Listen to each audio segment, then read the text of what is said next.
अस्सलाम वालेकुम स्टूडेंट्स, उम्मीद है आप सब खैरियत से होंगे और आपने इस वर्डप्रेस के कोर्स को फुली एंजॉय किया होगा।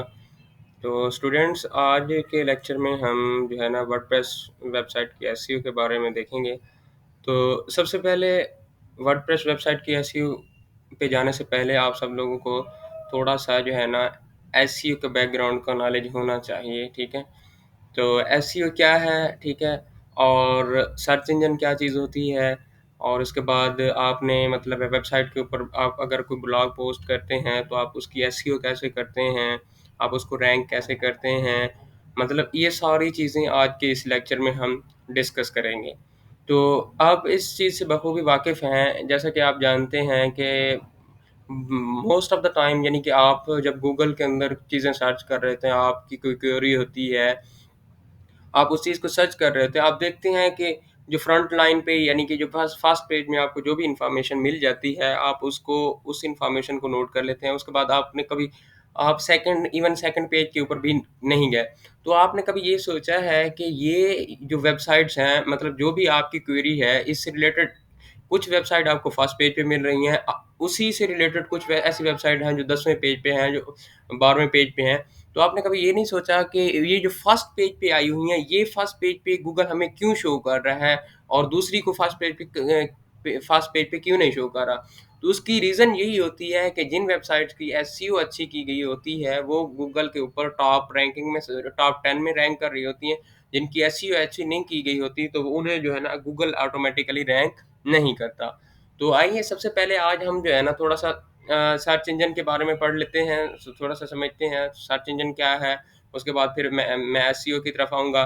तो सर्च इंजन सबसे पहले बेसिक हम देखते हैं कि सर्च इंजन क्या है। आपको पता है सर्च इंजन एक ऐसा सॉफ्टवेयर है, जहाँ पे जाके आप अपनी क्वेरीज़ करते हैं, ठीक है? और वहाँ से आपको उसके आंसर मिलते हैं। अगर मैं मिसाल दूँ सर्च इंजन की, गूगल आपके पास इस वक़्त जो है ना टॉप सर्च इंजन में आता है। नंबर 1 पे है गूगल, जो मोस्ट ऑफ द वर्ल्ड में यूज़ किया जाता है। उसके बाद वैसे बिंग भी यूज़ किया जाता है, याहू भी यूज़ किया जाता है एज़ अ सर्च इंजन। तो सर्च इंजन यानी कि एक ऐसा सॉफ्टवेयर है जिसके अंदर जाके आप मतलब है एक ऐसा प्लेटफ़ॉर्म है, एक ऐसा सॉफ्टवेयर है जहाँ पे जाके आप अपनी जो है ना क्वेरीज़ करते हैं, ठीक है? अब गूगल के अंदर क्या करते हैं जाके गूगल के अंदर आप का कोई क्वेश्चन है, आपकी कोई क्वेरी है, आप वहाँ वहाँ पे जाके उसको इनपुट देते हैं, एज़ अ रिज़ल्ट वो आपको जाके आउटपुट दे देता है, ठीक है? यानी कि आपको उसका पॉसिबल जो भी आपको आंसर चाहिए होता है, वो आपको मिल जाता है, ठीक है? तो गूगल है, बिंग है, याहू है, ये 3 मोस्टली जो ज़्यादा पाकिस्तान में जो मोस्टली यूज़ किया जाता है, वो तो गूगल ही यूज़ किया जाता है, कोई क्वेरी के लिए आप उसको इस्तेमाल कर सकते हैं। ठीक है? अब हम चलते हैं कि मतलब यहाँ तक तो आपको समझ आ गई होगी कि सर्च इंजन क्या है, उसके अंदर क्वेरी कैसे करते हैं। अब जो है ना सर्च इंजन एसईओ मतलब सर्च इंजन ऑप्टिमाइज़ेशन यानी कि आपकी कोई भी वेबसाइट है, आपने उसके ऊपर कोई ब्लॉग लिखा है, कोई आर्टिकल लिखा है, आप मतलब उसको कैसे टॉप 10 के अंदर रैंक कर सकते हैं, ठीक है? तो इसको कहते हैं सर्च इंजन ऑप्टिमाइज़ेशन यानी कि जो आपने सर्च इंजन के अंदर आपकी कोई वर्डप्रेस पे कोई ब्लॉग की वेबसाइट है या कोई और वेबसाइट है, यानी कि आपने उसके ऊपर जो कंटेंट अपलोड किया है, आपने उसको किस तरह से ऑप्टिमाइज़्ड किया हुआ है कि वो जो है ना, वो सबसे आपका कंटेंट ऊपर दिखाई दे रहा है, ठीक है? तो आज हम देखेंगे कि आप जो है ना वर्डप्रेस पे एसईओ आप जो भी ब्लॉग पोस्ट करते हैं, आपने ब्लॉग लिखा है, आप उसकी एसईओ कैसे कर सकते हैं, ठीक है? तो हमारे पास वेबसाइट है brightwithus.com। ये हमारी अपनी जो है ना ऑर्गेनाइज़ेशन की वेबसाइट है। मैंने इसको आपके सामने ओपन किया हुआ है, ठीक है? अब हम इसके जाएँगे डैशबोर्ड में जाके हम देखेंगे कि आपने कि जो भी वर्डप्रेस के ऊपर जो आपने ब्लॉग लिखा है, आपने उसको ऑप्टिमाइज़ कैसे करना है, कौन से ऐसे वेज़ हैं, सूटेबल वेज़ हैं जिनके ज़रिए आप अपने ब्लॉग को ऑप्टिमाइज़ कर सकते हैं, ठीक है? ऑप्टिमाइज़ मतलब ये है कि उसके अंदर आपने कीवर्ड प्लेसमेंट कैसे करनी है, आपने उसका यूआरएल कैसे सेलेक्ट करना है, यानी कि आपने उसका टाइटल कैसे देना है, आपने उसका मेटा डिस्क्रिप्शन कैसे लिखना है, आपने उसकी आप जो भी कंटेंट आप अपलोड कर रहे हैं, उसकी लेंथ कितनी है, उसके अंदर कीवर्ड प्लेसमेंट कैसे की गई है, उसकी कीवर्ड डेंसिटी कैसे है, तो ये सारी चीज़ें हम देखेंगे और उसके बाद जो है ना हम एक आज का एक ब्लॉग पोस्ट करेंगे और मैं आपको साथ-साथ प्रैक्टिकली करके दिखाऊँगा कि आपने अपनी वर्डप्रेस वेबसाइट के ऊपर एक ब्लॉग की एसईओ कैसे करनी है। तो आइए चलते हैं। अब मैंने खोला हुआ है हमारी वर्डप्रेस के ऊपर ये एक वेबसाइट है, ठीक है? ऑर्गेनाइज़ेशन की एक वेबसाइट है brightwithus.com के नाम से। तो हम इसके डैशबोर्ड में आ गए हैं। तो सबसे पहले तो आपने ये करना है कि आप को वर्डप्रेस वेबसाइट की एसईओ करने के लिए आपको एक प्लगइन चाहिए होता है, ठीक है? वो प्लगइन आप 3 से 4 प्लगइन यूज़ किए जाते हैं मोस्टली, तो आप उनमें से कोई भी इंस्टॉल कर सकते हैं। आप योस्ट एसईओ कर सकते हैं, उसके बाद आप ऑल इन वन कर सकते हैं, एसईओ प्रेशर है। तो मैं तो यही 2-3 इस्तेमाल करता हूँ। मैं मोस्टली जो है वो योस्ट एसईओ ही इस्तेमाल करता हूँ या ऑल इन वन एसईओ इस्तेमाल करता हूँ। तो हमेशा जब भी आपने प्लगइन इंस्टॉल करना है तो आपके पास जब भी प्लगइन इंस्टॉल करें तो प्लगइन जो होता है वो हमेशा ज़िप फ़ाइल में होता है। तो आपने सबसे पहले जाना है यहाँ पे प्लगइन में, प्लगइन के ऑप्शन में, तो वहाँ पे जाके आपने अपना ये है हमारे पास प्लगइन। अगर ऑलरेडी आपके पास इंस्टॉल्ड है तो आप इंस्टॉल्ड प्लगइन में जाएँगे और अगर आप ऐड न्यू करना चाहते हैं तो यहाँ पे ऐड न्यू के ऊपर क्लिक करेंगे, ठीक है? प्लगइन हमेशा आपके पास ज़िप फ़ाइल में होता है, आपने उसे जाके अपलोड प्लगइन। अब यहाँ पे हम जाएँगे अपलोड प्लगइन पे, ठीक है? और यहाँ पे जाएँगे चूज़ फ़ाइल में, क्योंकि मेरा प्लगइन ऑलरेडी अपलोडेड है, लिहाज़ा इसलिए मैंने उसको अपलोड यहाँ पे नहीं करूँगा। मैं सिर्फ़ आपको बताने के लिए ये किया है कि आपने प्लगइन को कैसे अपलोड करना है। सबसे पहले आपने वेबसाइट के डैशबोर्ड में जाना है, ठीक है? ये इस तरह का कुछ इंटरफ़ेस ओपन होगा आपके सामने और डैशबोर्ड में जाने के बाद आपने नीचे जाना है, यहाँ पे प्लगइन पे आ जाना है। प्लगइन में आपने ऐड न्यू के ऊपर क्लिक करना है, अपलोड प्लगइन कर लेना है। जब अपलोड प्लगइन पे जाएँगे तो वो यहाँ से आपको ये देखें कह रहा है कि चूज़ फ़ाइल, यानी कि आप अपनी फ़ाइल चूज़ करें, ठीक है? और देन उसको जो है ना आपने यहाँ पे अपलोड करना है। अपलोड करने के बाद यहाँ पे ये जो है इंस्टॉल नाउ का ऑप्शन आ जाएगा यहाँ पे, ठीक है ना? तो आपने जब प्लगइन आपका अपलोड हो जाए, तो फिर आपने इसको इंस्टॉल नाउ पे क्लिक करना है, तो आपका प्लगइन इंस्टॉल्ड हो जाएगा, ठीक है? तो मैं यहाँ पे आपको दिखा देता हूँ कि मेरे पास जो है ना ऑल इन वन का प्लगइन ऑलरेडी इंस्टॉल्ड है, जिसके थ्रू मैं जो है ना एसईओ करूँगा, ठीक है? या आप ऑल इन वन भी कर सकते हैं। योस एसईओ का प्रीमियम का भी प्लगइन है और इसका फ्री वर्ज़न भी है। लेकिन फ्री वर्ज़न का इतना उसके अंदर इतनी जो है ना कैरेक्टरिस्टिक नहीं होती जिसको यूज़ करते हो आप जो है ना अच्छी खासी एसईओ कर सकें, ठीक है ना? उसकी एक लिमिटेड यूज़ होता है जो फ्री वर्ज़न होता है और जो प्रीमियम वर्ज़न होता है उसके अंदर सारे न्यू न्यू चीज़ें जो है ना वो इंस्टॉल्ड होती हैं। थोड़ा-सा हमारा नेट इश्यू कर रहा है, तो ये जैसे ही वापस आता है तो इंशाल्लाह हम स्टार्ट कर देते हैं।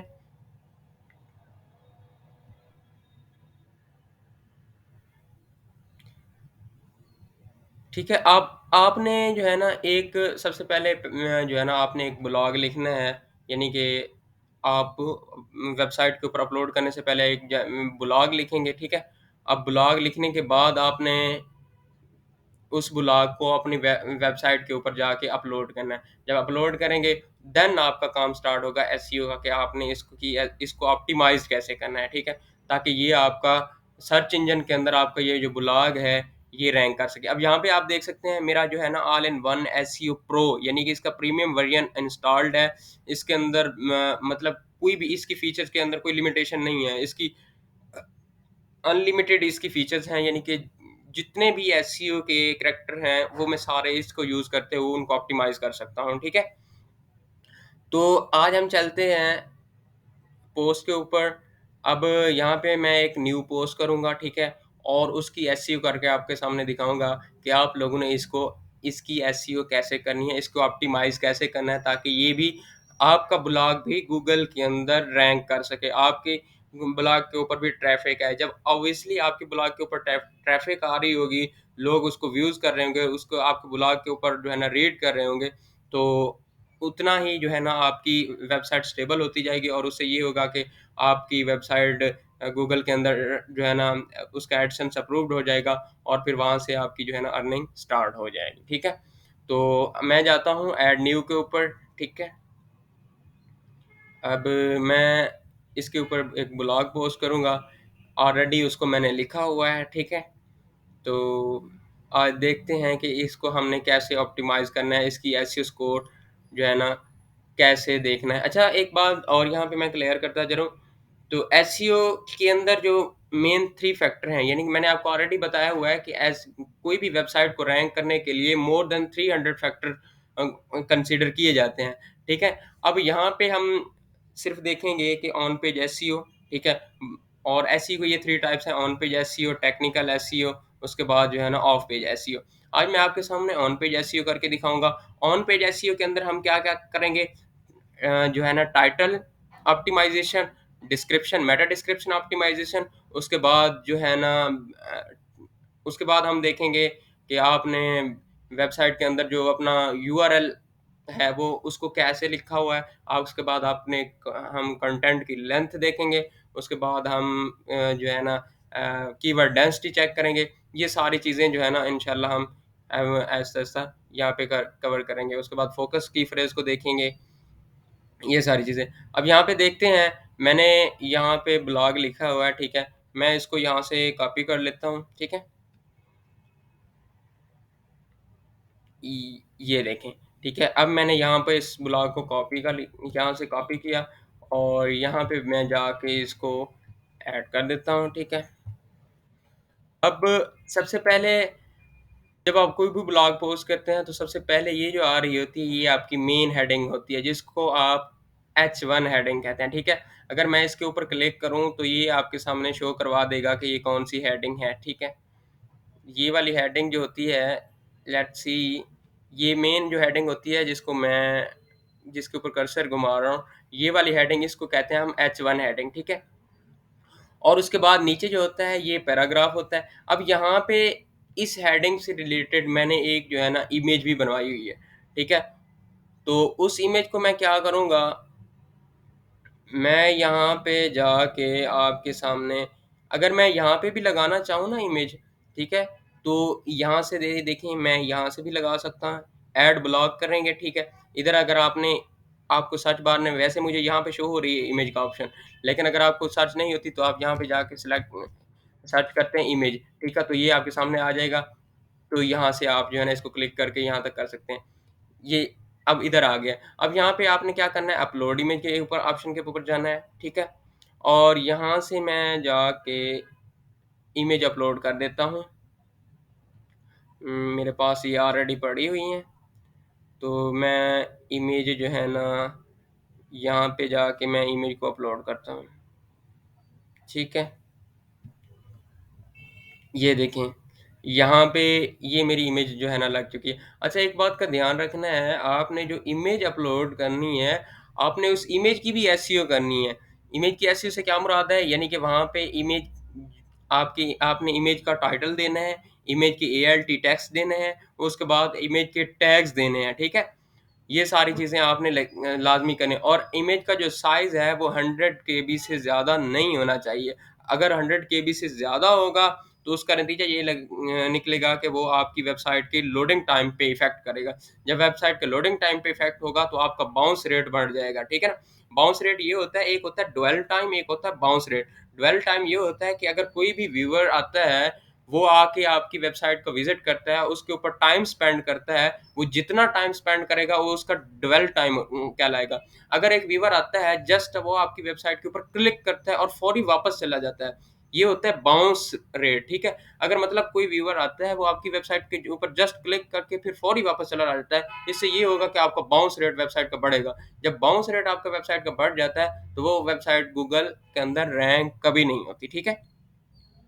अब यहाँ पे साइड बार में यहाँ पे आपको शो कर रहा है एसईओ स्कोर, यहाँ पे ये देखें all in one SEO score 100 में से 73 है और यहाँ पे जो हेडलाइन एसईओ एनालाइज़र है, वो कह रहा है कि आपकी जो हेडलाइन की एसईओ यानी कि जो हमारी मेन हेडिंग है, उसकी जो एसईओ वो 53% है। यानी कि 100 में से 53%। अब हमने क्या-क्या ऐसी चीज़ें करनी हैं, क्या-क्या ऐसे काम करने हैं, जिस जो हमारी इस एसईओ को 100 तक लेके जाएँ। अब देखें, ऑन पेज एसईओ के अंदर एक और भी चीज़ आ जाती है, यानी कि आपका टाइटल, मैं दोबारा रिपीट कर देता हूँ। आपने सबसे पहले टाइटल को ऑप्टिमाइज़ करना है, उसके बाद मेटा डिस्क्रिप्शन को ऑप्टिमाइज़ करना है, उसके बाद आपने कंटेंट की लेंथ को देखना है, ठीक है? उसके बाद इमेज ऑप्टिमाइज़ेशन भी करनी है। उसके बाद दूसरी चीज़ आ जाती है इनबाउंड और आउटबाउंड लिंकिंग, ठीक है?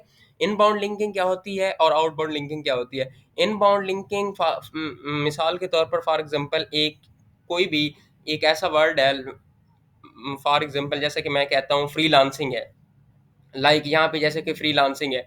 अब ये फ्रीलांसिंग का वर्ड है, अब मैं यहाँ पे इसके ऊपर जो है ना इसको करता हूँ, इधर देख लेते हैं, हमारे पास है फाइवर को देख लेते हैं, ठीक है? अब यहाँ पे फाइवर है।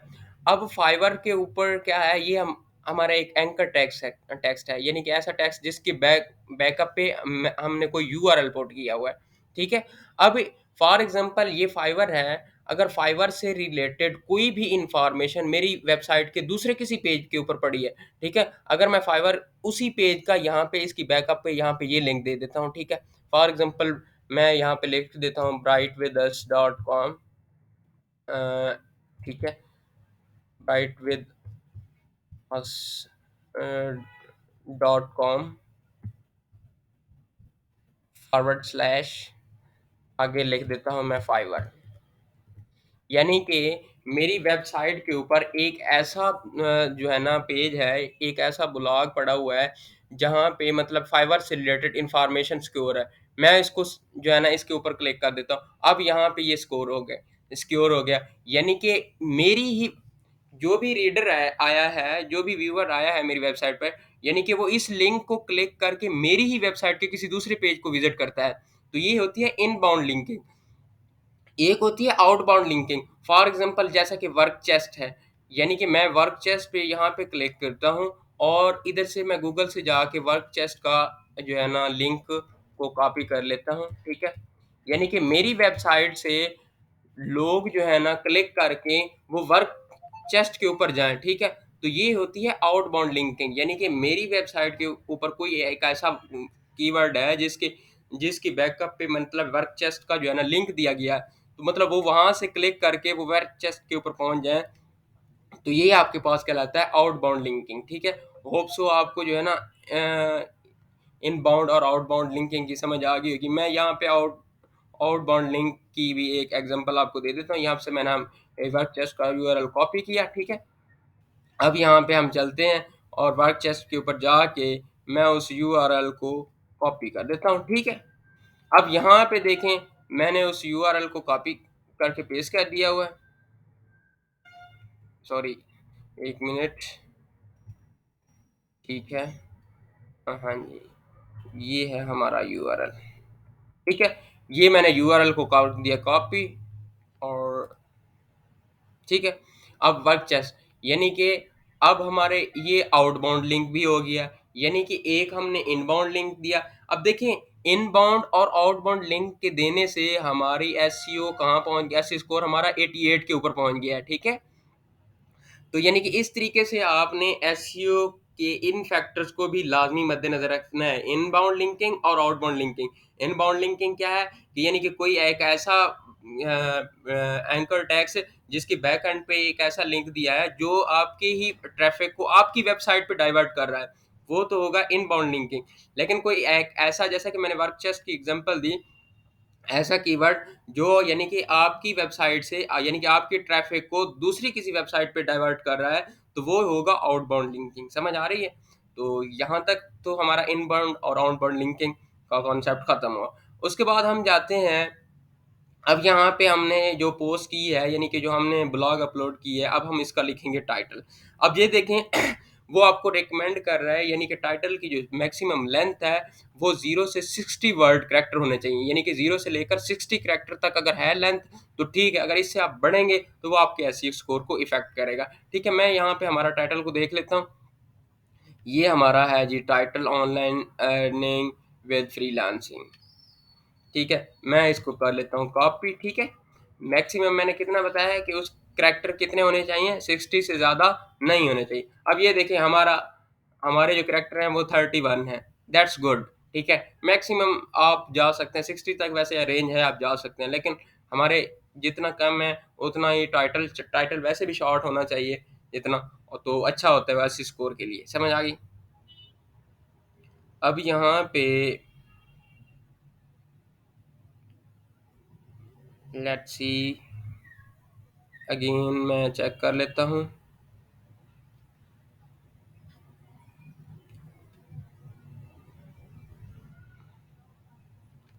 मैं इसको यहाँ से करता हूँ कॉपी। ठीक है, वो थोड़ा से हम शॉर्ट कर रहे थे, सॉरी। तो जिसकी वजह से एससी स्कोर के ऊपर जो है ना, आप देखें इधर इफेक्ट हो रहा था। मतलब मैक्सिमम आप जो है ना 60 तक यूज़ कर सकते हैं, लेकिन मिनिमम कोशिश करें आपके जो करैक्टर हैं वो 40 से अबव होने चाहिए। 40 से अबव होंगे तो आपकी एससी स्कोर के ऊपर कोई इफेक्ट नहीं पड़ेगा। उसके बाद रहता है मेटा डिस्क्रिप्शन। अब मेटा डिस्क्रिप्शन क्या होता है? आपने अक्सर गूगल के ऊपर वेबसाइट्स देखी होंगी। मैं लाइक जो है ना, इधर वर्क चेस को ओपन कर लेता हूँ। अब ये वाली जो चीज़ आपको नज़र आ रही है, जो वेबसाइट के नीचे, मतलब हेडिंग से नीचे ही बिल्कुल जो एक शॉर्ट सा इंट्रोडक्शन दिया होता है, वो आपका क्या होता है? Meta description. अब मेटा डिस्क्रिप्शन की लेंथ भी कितनी होनी चाहिए? मेटा डिस्क्रिप्शन की लेंथ मैक्सिमम आपके पास वो रिकमेंड कर रहा है 160 तक, यानी कि मिनिमम 120 और मैक्सिमम ये हो सकती है कि वो उसके 160 तक करैक्टर हों।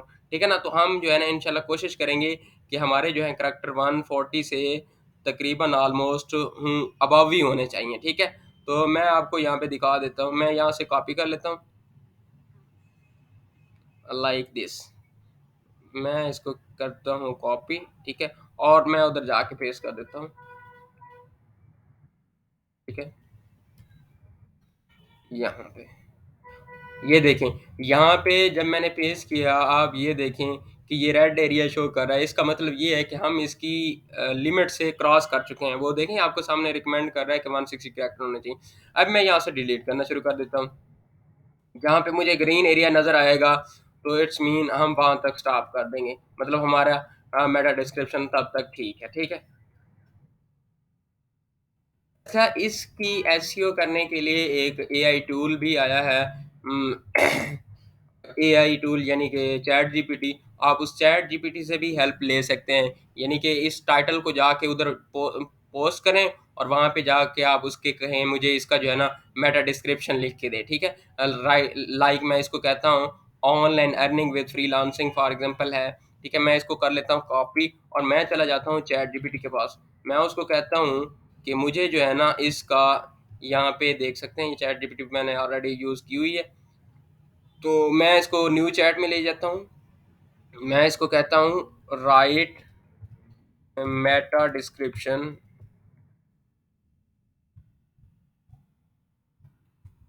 For title. ठीक है? मैं कंट्रोल से यहाँ से ये मैं इसको कर देता हूँ। थोड़ा सा इशू कर रहा है तो हम इसको दोबारा लॉगिन कर लेते हैं। ठीक है? चैट जीपीटी ये आ जाएगा।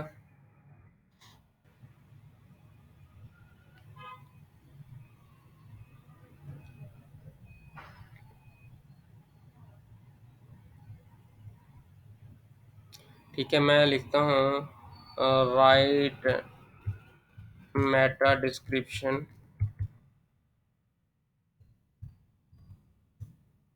For title.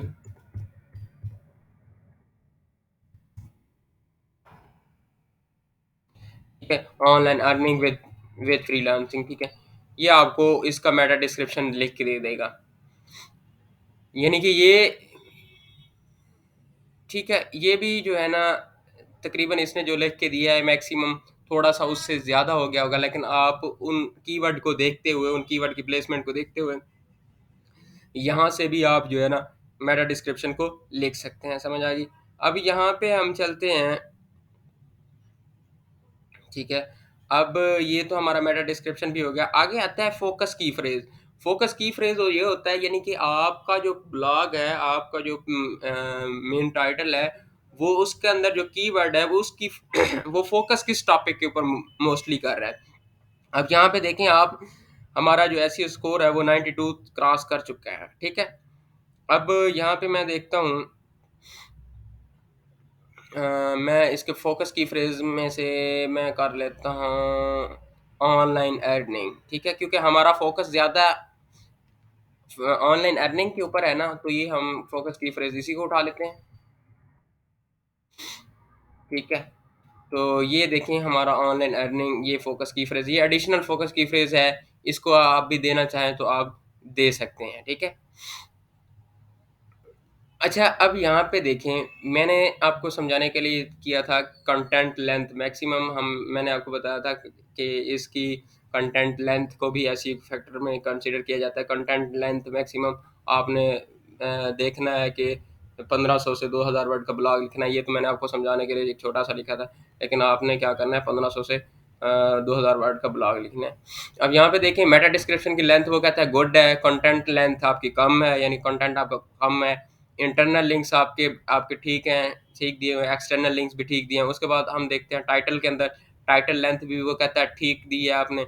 उसके बाद रीडेबिलिटी के अंदर देखें, यानी कि आपने जो ब्लॉग पोस्ट किया है उसके अंदर इमेजेस, वीडियोस, कंटेंट ठीक है। पैराग्राफ लेंथ भी वो कह रहा है ठीक है। अब सेंटेंस लेंथ के क्या कह रहा है कि 66.7% of the sentence contain more than 20 word which is more than the recommended maximum of 25%, try to shorter, यानी कि आपने कोशिश करनी है सेंटेंस इतने लंबे लंबे नहीं लिखने। उससे ये होती है, उससे मसला ये हो क्रिएट होता है कि आपका एक तो रीडर बोर होगा, दूसरा गूगल को इतनी समझ नहीं आती कि वो मतलब है, उसके एल्गोरिदम को इतना पता नहीं चलता कि आप जो है ना इसके अंदर क्या किस चीज़ के बारे में एक्सप्लेन करना चाहता है। तो कोशिश करें आप जो है ना अपने सेंटेंस की लेंथ को शॉर्ट रखें। उसके बाद है पैसिव वॉइस, यानी कि 28.6% of the sentence contain passive voice which is more than the recommended maximum, यानी कि आप अपने पैराग्राफ के अंदर, आप अपने ब्लॉग के अंदर मैक्सिमम 10% आप जो है ना पैसिव वॉइस को यूज़ कर सकते हैं, लेकिन हमने ज़्यादा यूज़ कर लिया, कोई नहीं, इसको ख़त्म कर देंगे। उसके बाद ट्रांजिशन वर्ड्स हैं, कंसेक्यूटिव सेंटेंस हैं, सब हेडिंग डिस्ट्रीब्यूशन। सब हेडिंग मैंने आपको बताया था, एक होती है मेन हेडिंग, उसे कहते हैं H1, और उसके बाद सेकंड हेडिंग होती है जिसको हम कहते हैं H2, और वही H2 आपकी सब हेडिंग होती है। ठीक है ना। उसके बाद फिर H3 होती है, वो पैराग्राफ की हेडिंग वगैरह आ जाती है, वो फिर सारे ब्लॉग के अंदर सारी चीज़ें कंसीडर को हम कर लेते हैं। ठीक है। अब यहाँ तक जो है ना, मतलब हमारा एससी स्कोर आपके सामने 92 तक पहुँच गया है। 95 प्लस हो जाए दैट्स गुड। ठीक है, उसका कोई इश्यू नहीं है, मतलब इतना होता है कि 90 क्रॉस हो, अच्छा है स्कोर। ठीक है, लेकिन आप कोशिश करें मैक्सिमम जितनी। अब हेडिंग के अंदर आप देख रहे हैं कि वो हमारा ऐसे स्कोर कम है, उसकी वजह ये है कि हमने अभी जो है ना ब्लॉग सिर्फ ये लिखा है, मैंने आपको समझाने के लिए सिर्फ एक ही पैराग्राफ लिखा है और इसकी एक ही हेडिंग लिखी है। आप एक मेन पैराग्राफ, ये पैराग्राफ की हेडिंग यानी कि आपका मेन टाइटल, फिर उसकी सब हेडिंग, यानी कि आप जो है ना स्टार्ट कहाँ से कर रहे हैं। ठीक है, मैं इसकी मेन हेडिंग वैसे जो है ना चेक करवा देता हूँ। आपकी मेन हेडिंग मैंने जो दी हुई थी, मैंने वो ये दी हुई थी कि 7 ways of online earning in Pakistan. ठीक है, तो इसको मैं कर लेता हूँ कंट्रोल C यहाँ से, और यहाँ पे इसको जाके कर देता हूँ पोस्ट। ठीक है, इसको लेट्स सी, मैं एक इसको H2 बना लूँ,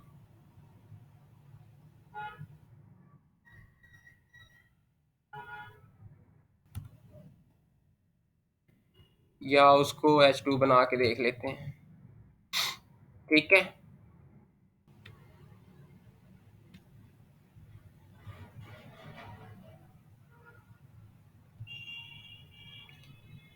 चलें हम इसको जो है ना नेक्स्ट देख लेंगे। लेकिन यही है, होता है कि यानी आपने सबसे पहले H1 हेडिंग, यानी कि जो आपकी मेन हेडिंग है, जो टाइटल की हेडिंग है, उसके बाद आपकी जो H2 है वो सब हेडिंग हो जाएगी। उसके बाद ये आपकी इमेज है। अगर आप चाहें तो यही ये वाली इमेज आप यहाँ से जाके पोस्ट में जाएंगे, यहाँ पे आप फीचर्ड इमेज से भी इसको लगा सकते हैं। ठीक है, यहाँ पे हमारे पास होगा फीचर्ड इमेज का ऑप्शन, ये देखें, यहाँ पे आप फीचर्ड इमेज में भी जाके यहाँ से मीडिया से या इमेज लाइब्रेरी से आप अपलोड कर सकते हैं। ठीक है, तो आज का हमारा सेशन यहीं तक था, यानी कि ऑन पेज एसईओ के अंदर जो जो फैक्टर थे, मैंने कोशिश की है उनको जो है ना अच्छी तरह से समझाने की। यानी कि ये आपने, अगर आपको ब्लॉग फॉर एग्जांपल यहाँ पे आपने लिख लिया है, सारा कुछ कर लिया, तो यहाँ पे आपके सामने ये देखें पब्लिश का ऑप्शन आता है, तो यहाँ उस पे जाके आप पब्लिश कर देंगे। हेडिंग का मैंने आपको बताया, क्योंकि हमने H2 सब हेडिंग नहीं दी हुई। ठीक है, उसके बाद जो पैराग्राफ की भी हेडिंग H3 हेडिंग है होती हैं वो नहीं दी हुई। अगर वो सारा ब्लॉग पोस्ट करने बैठ जाए तो उसके लिए काफ़ी टाइम रिक्वायर होगा। तो अच्छा, यही चीज़ें आप जो है ना एडिट विद एलिमेंटर भी कर सकते हैं, यानी कि अगर आपकी वेबसाइट के ऊपर एलिमेंटर प्रो या एलिमेंटर का जो है ना प्लगइन इंस्टॉल है, तो आप ये सारी चीज़ें एलिमेंटर के थ्रू भी कर सकते हैं। यानी कि एलिमेंटर के थ्रू पोस्ट करें, फिर वहाँ पे जाके उसकी एसईओ करें, ये सारे फैक्टर देखें। तो एसईओ करने के लिए मैंने आपको पहले बता दिया है कि उसके लिए आपके पास प्लगइन होने चाहिए, यानी कि आप योस्ट कर लें या ऑल इन वन कर लें, ये आपके ऊपर डिपेंड है, या आपके पास कौन सा अवेलेबल है। ठीक है। तो एसईओ के अंदर मैंने आपको पहले बता दिया था कि मोर देन 200 फैक्टर्स हैं जो कंसीडर किए जाते हैं। हम इस वर्डप्रेस इस ब्लॉग के ऊपर हम सिर्फ ऑन पेज एसईओ की ही बात कर रहे हैं, यानी कि आपने ऑन पेज एसईओ के अंदर उसका टाइटल, उसके मेटा डिस्क्रिप्शन, उसके फोकस की फ्रेज, उसके बाद उसकी कंटेंट लेंथ, उसके बाद उसकी कीवर्ड डेंसिटी। अब देखिए, हमारा मेन कीवर्ड है ऑनलाइन अर्निंग। ठीक है, विद ऑनलाइन अर्निंग। अब आपने कोशिश करनी है कि उस पैराग्राफ के अंदर ये वर्ड एट लीस्ट 2 से 3 मरतबा आना चाहिए, यानी कि कीवर्ड डेंसिटी आपकी 3 to 4% मैक्सिमम होनी चाहिए, इससे ज़्यादा नहीं होनी चाहिए। अगर इससे ज़्यादा आप कीवर्ड यूज़ करेंगे तो वो कीवर्ड स्पैमिंग में आ जाएगा, यानी कि वो आपकी वेबसाइट को समझेगा कि ये कोई स्पैम है, या मतलब ये ओवर यूज़ कोई भी जो है ना चीज़ों का नहीं करना। Excess of everything is bad. आपने कीवर्ड जो है ना प्लेसमेंट को ध्यान से जो है ना एडजस्ट करना है कि कीवर्ड आपने कितने एडजस्ट करने हैं और कैसे एडजस्ट करने हैं। ठीक है। आपने कीवर्ड डेंसिटी को भी मद्देनजर रखना है। अगर कीवर्ड डेंसिटी ज़्यादा हो जाएगी तो वो आपकी वेबसाइट को गूगल आपकी समझेगा कि ये स्पैमिंग वेबसाइट है, ठीक है ना, तो वो उसको रैंक नहीं करेगा, वो स्पैम में फेंक देगा। ठीक है। तो आज का हमारा ये लेक्चर यहीं तक था। अगर किसी का कोई क्वेश्चन है तो वो ज़रूर पूछे। इंशाल्लाह मैं कोशिश करूँगा कि उनके आंसर्स को करने की। ठीक है। तो ख़त्म करते हैं आज की class. Thank you so much for joining. अल्लाह हाफिज़। अपना बहुत बहुत ख्याल रखिएगा।